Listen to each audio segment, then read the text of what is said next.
এটা আমাদের রাজ্যের ক্ষেত্রে খুব একটা সুখকর ছিল না। এই সব কিছু দেখে, কারণ ইটস এ ডিসিপ্লিন ডিপার্টমেন্ট। উনি উনি spokesperson of the Kolkata police ছিলেন না অফিসিয়ালি, আমরা এখান থেকে তথ্য নিয়েছি। উনি spokesperson of the secretariat, PD, police ডিপার্টমেন্টের স্পোক্সপারসন বা হোম ডিপার্টমেন্টের স্পোক্সপারসন ছিলেন না। উনাকে পার্টিকুলার আরজিকর ইস্যুতে সাংবাদিকদের সামনে কথা বলার জন্য কোনো কাগজে কেউ দায়িত্ব দেয়নি। কেউ ভার্বেলি দিয়ে থাকতে পারে, সেটা কল রেকর্ডে বোঝা যাবে, কিন্তু উনার যে বক্তব্যের থ্রোয়িং, এটা নারী সমাজ, মাতৃশক্তি,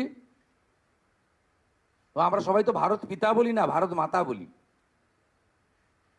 এবং অভয়া ইনসিডেন্ট আমাদেরকে নাড়িয়ে দিয়েছে গোটা পৃথিবীতে, এবং নিশ্চয়ই পশ্চিমবাংলার মান, মর্যাদা, গরিমা সব নষ্ট হয়েছে। ঠিক আছে, আমরা আরও অনেকগুলো মেজার নেব।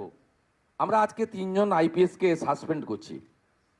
মিস্টার বিনীত গোয়েল, উনি এখন এডিজি রয়েছেন আইবিতে। আর আরও 2 জন আইপিএস, শ্রীমতী ইন্দিরা মুখার্জি এবং শ্রী অভিষেক গুপ্তা। এই 3 জনকে আমরা আজকে সাসপেন্ড করলাম, এবং এইচএস এর গাইডেন্সে, সিএস এর গাইডেন্সে HS as per the rules যা আছে, ক্যাডার রুল, সেটা মেনে ডিপার্টমেন্টাল ইনকোয়ারি এবং প্রসিডিংস স্টার্ট করবে, এবং within stipulated time to time সেই রিপোর্ট আসবে।